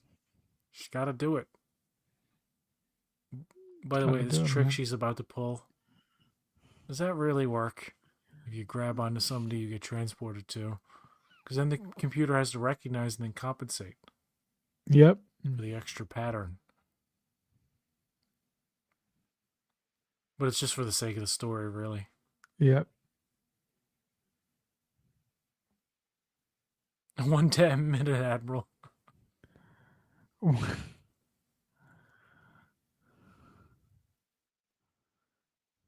Guy used to a Huey. By the way, what did you do with that Huey? Did you leave it? Finally, there's people in the park. Hey, there's people running.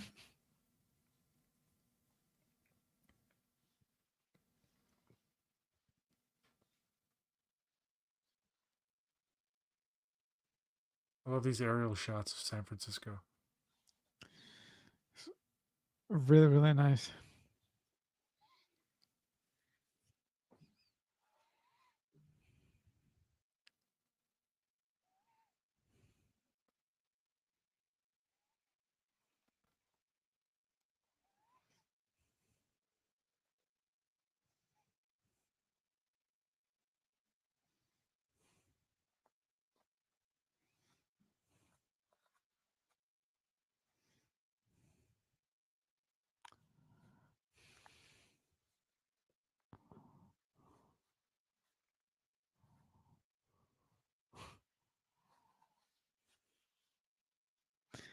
This was 86, right? When it was came out? Yeah. Wrath of Khan 82, Search for Spock 84, and then 86, and then 89, and then 91. Yeah. No, but 94, 96, 98, 2001? No, 2002. 2002. Then No, because 86. 2009, Yeah. No. 2013, 2016, and then 2024. 2025. Jesus. Right. Jesus. I can't believe there was a Star Trek movie this year in 2025. Really? I don't remember it. I blanked it out. That Star Trek movie doesn't exist. Well, it's a straight to streaming. It's not a theatrical, so it doesn't really count. It does, Doesn't but it really count. doesn't. Yeah, but no, but I mean, uh, if I'm being truthful, guys, I only saw like the first 30 minutes of that movie, but I turned it off. I couldn't make it through. I couldn't do And it. who could blame you? I tried, guys. I did. I fucking tried. Especially if you can compare it to something like this. It's like, no Yeah, dice. no dice, man.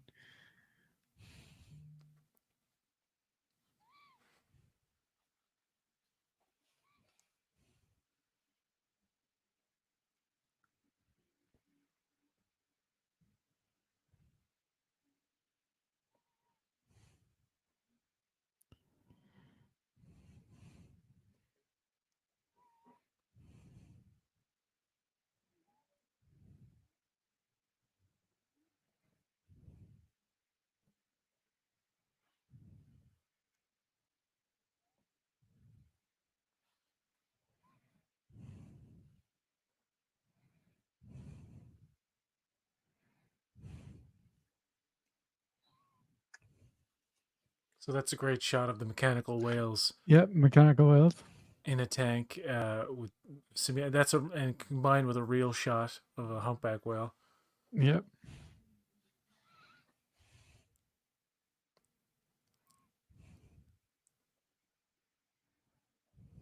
I guess these guys have a whale of a time out on the Yeah. open sea. Yep. Bastards. Bastard. The the villain of this movie is man, really.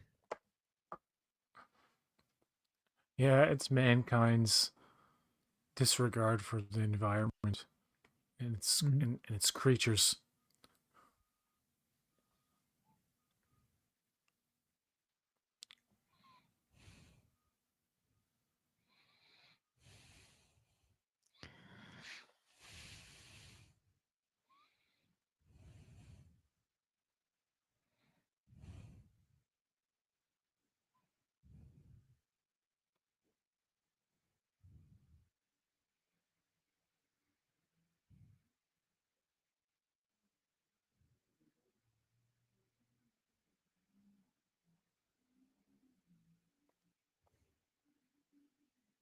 I love this Nice effect shot there. that's It's about to come great. up where the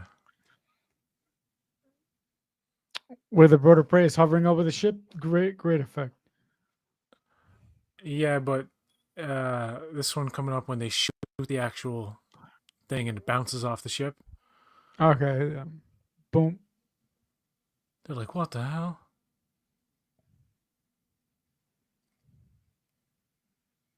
I've heard some people say the scale of the ship is off here.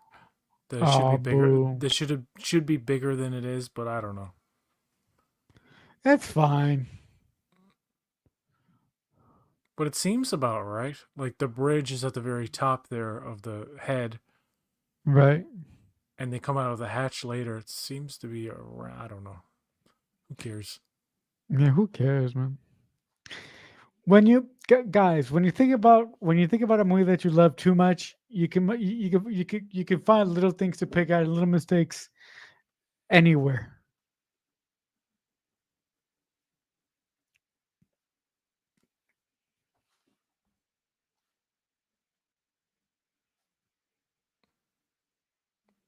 Crazy technological feat within the narrative of the movie, transporting Yep. the water and the whales inside the ship. Oh And my you hear the god. stress on The the. stress, right? They also beamed in some light so we could see the Uh, whales. oh yeah.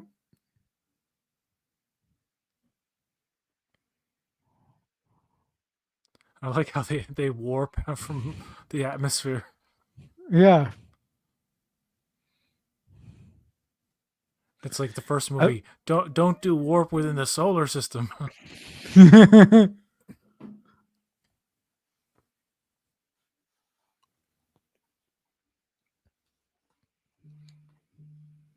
Now make a guess.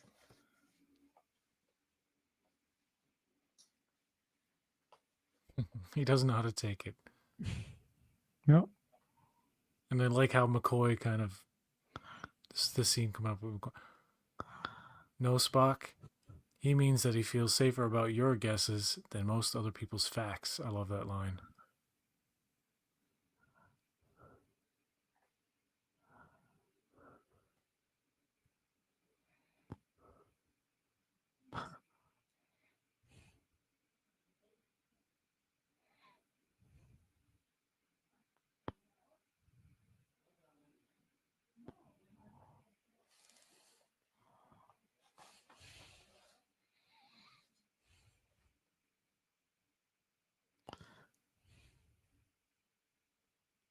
It's like, wow, a person from the 21st century reads, which Reads won't, books.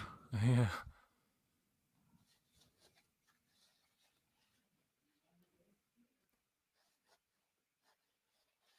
And the beasties seem happy to see you.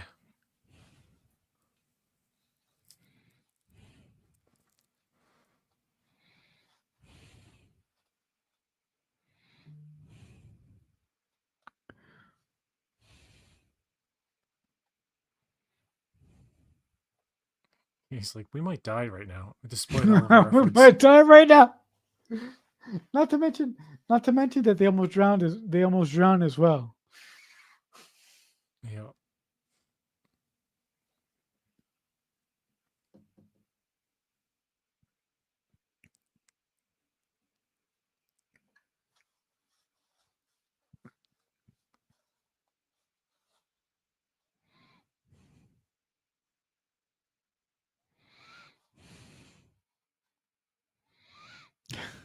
well, they that shot didn't make any sense. They've been at warp for like 3 minutes, and they're just leaving the they're just leaving the planet's proximity now. But whatever.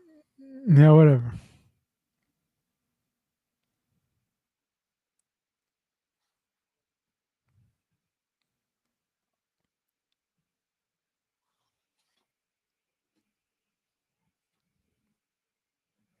We'll fly her apart.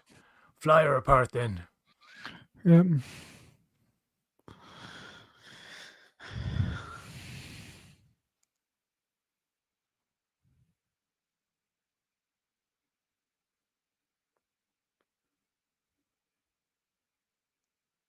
Pretty good sun effect. Yep. Very good. Early example of CGI used very well. Hmm.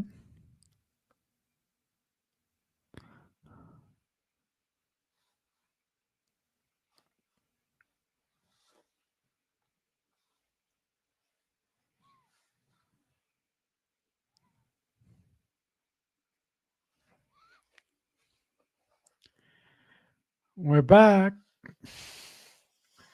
Oh. Very, very odd cigar shaped object. Yep.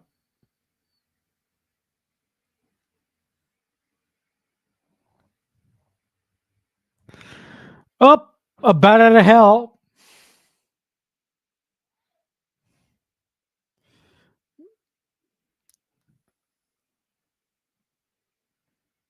The bat. Also, I love the fact that in the movie's time, this trip only took like a minute. Yeah, like as soon as they left, they were back. It's a miracle that it's a miracle that they didn't hit the bridge. By the way. Oh.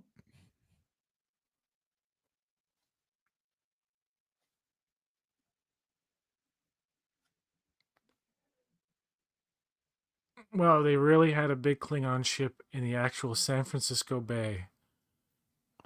Not Wow. really. I know it looks very miniature, but Yeah. it's, the It effect looks is cool. achieved. Looks cool, yeah. It looks very cool. All right, everybody get up. Everybody get the fuck out.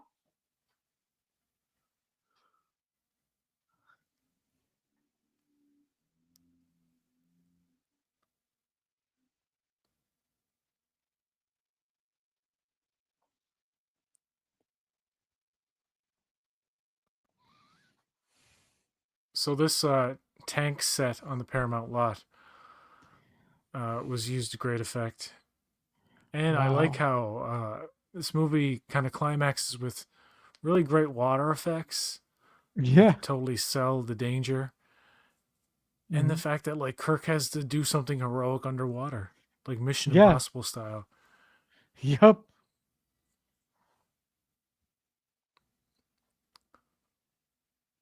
Lassie, get my arm. She's like, I'm not the dog.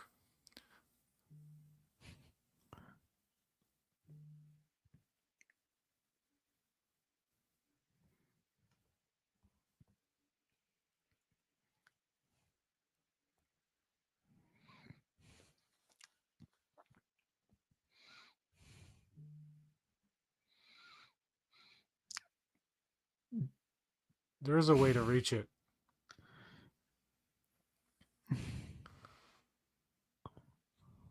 This is Kirk doing the hero thing where like Yep. I could very likely die in this situation, but it doesn't matter. It's worth it. It's worth it. Yeah. The needs of very many outweigh out. my needs right Out. now. Yeah. Yeah. Yeah. Outweigh the safety of my life.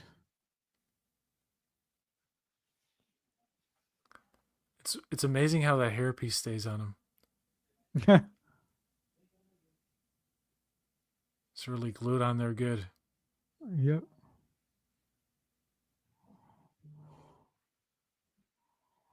By the way, anybody who doesn't realize, Shatner's been wearing a hairpiece for close to 60 something years now. So,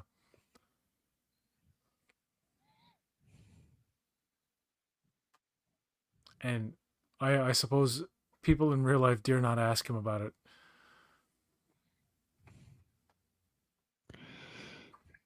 He probably wouldn't address it either. It was either hairpiece or transplant or something. But yeah, a lot of a lot of people, a lot of men try to solve that problem. For a lot of men, people, it really isn't a problem. Sean Mm. Connery famously wore a hairpiece for a lot of his earlier movies, and then just eventually That's said right. "fuck it." All. Yeah, Yep. and one of the few All times the he actually went back to wearing a hairpiece was "Never James Say Never Bond. Again." But unlike everything else at the time, he's like, "Yeah, it doesn't matter."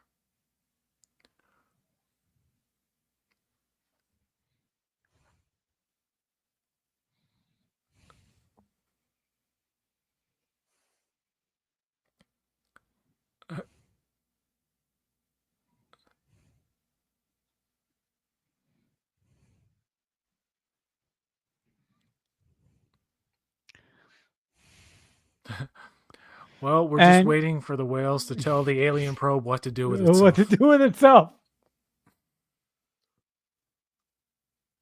This goes on for some time. This part. It does. It's supposed to really like emphasize to the audience that the whales are taking care of it. Yep. Whatever's being communicated doesn't matter. It's going to solve the problem. Yep. And you're right. The probe does have a interesting design to it.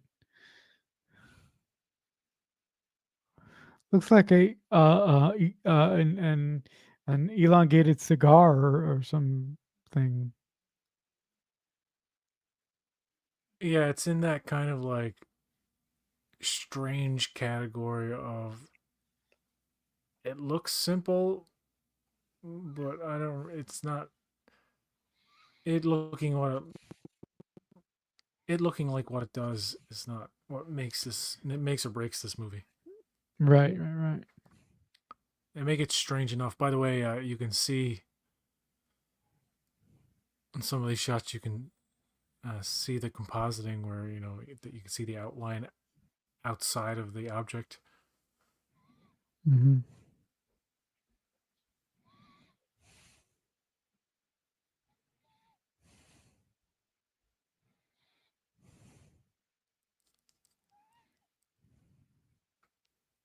That close up on the eye is pretty cool. Nice.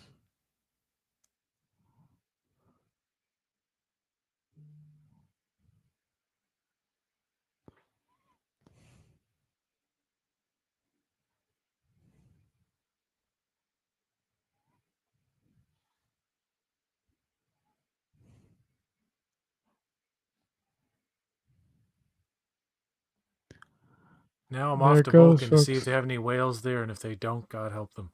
Yeah, I got help them. Vulcans are like, shit, we gotta get some whales too. Yeah, we gotta get This thing just somewhere. goes around destroying places that don't have whales. Yep.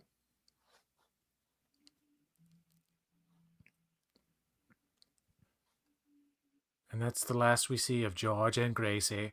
Yeah, we do. I hope they had a good life. They were hunted by no, well, no. Frank, No, I was gonna say something. No. No, they probably lived a good life. probably. And their genetic material was probably sampled to Mm. create clones or something, I don't know. Yeah, more whales or whatever. It's like the lights go back on, but everybody's already suffocated in the Yeah. starbase. Yeah, everybody's dead already. No. I love this room. This I love that room. The So size of it, cool. and yeah. One of the few shots of a real whale Yep. intercut with people in a tank. Still outdoors, you still get the right light. You're right. That is a hairpiece. You can tell with the back of his head.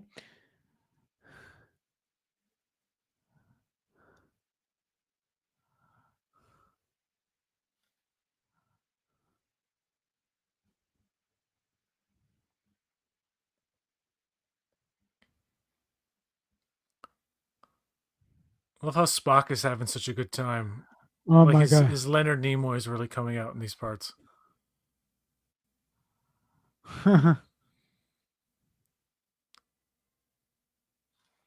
Well, that's the last you see of George and Gracie.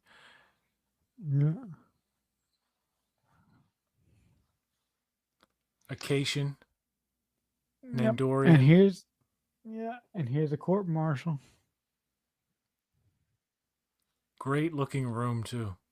I mean, this would Hmm. hold up today if you film this room today. You would hold up. It would hold up in a modern set Yeah, but yeah, but sense. Yeah, yeah, but in current Star Trek, the entire room would be blacked out or something. The lighting would be dimmer. Spock's gonna stand with his shipmates. Very honorable.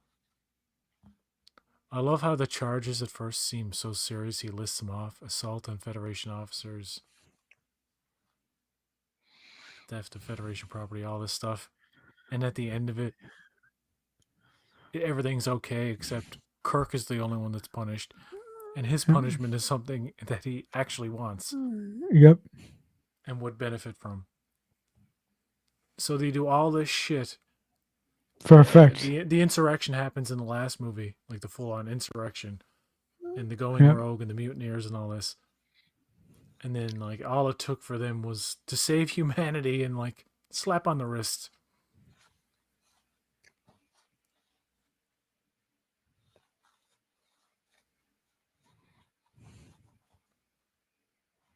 Mitigating.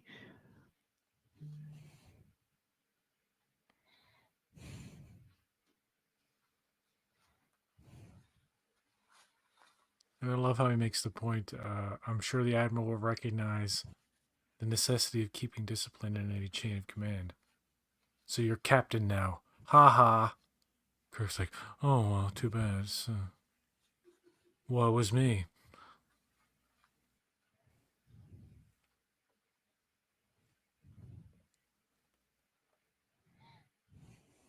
It's like, for all of your, for your crimes, you will be awarded a starship. A starship.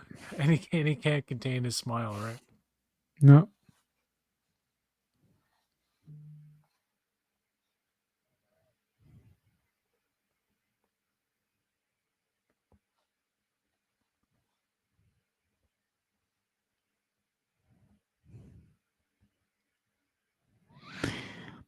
Some interesting looking And aliens in that crowd.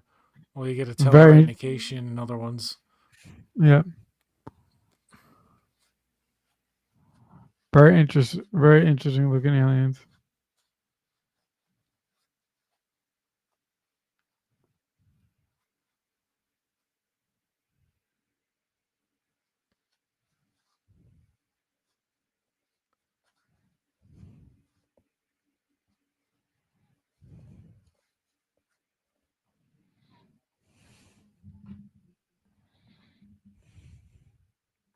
He's so wanting to get with her. So Yep. like throughout the whole movie, he's like so onto her in terms of like, hey, touching her and Yeah. stuff, and come here, and where are you going? And she's like, yeah, you're not my type. She's almost too nice to tell him. She realizes he has a thing for her, but she's not going for it. No, she's not. But she's still lovely and charming and friendly, and She is she's very such a lovely great and charming. character like that. Mm. And we'll never see her again. I love the look on his face, and it's like, oh, this shot right here is one of the best shots in the movie. Just the way it's framed with the two guards at Yeah. each end, the doorway, and two of them in It's profile. It's just so good. yeah. It's very symmetrical. Yeah.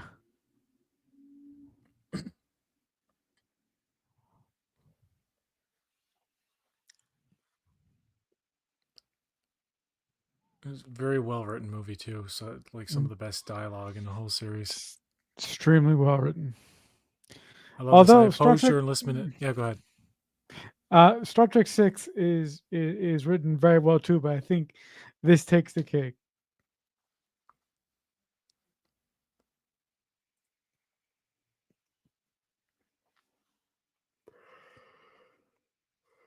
Do you have a message from your mother? I love this. Yeah. Yes. Tell her I feel fine.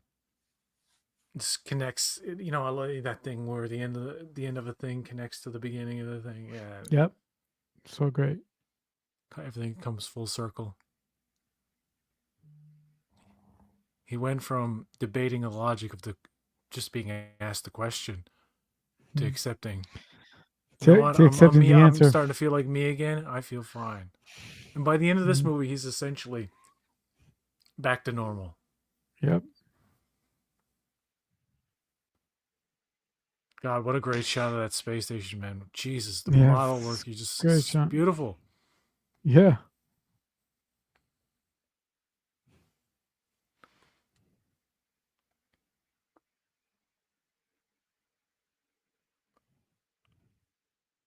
I love how Sulu is like, I'm counting on the Excelsior.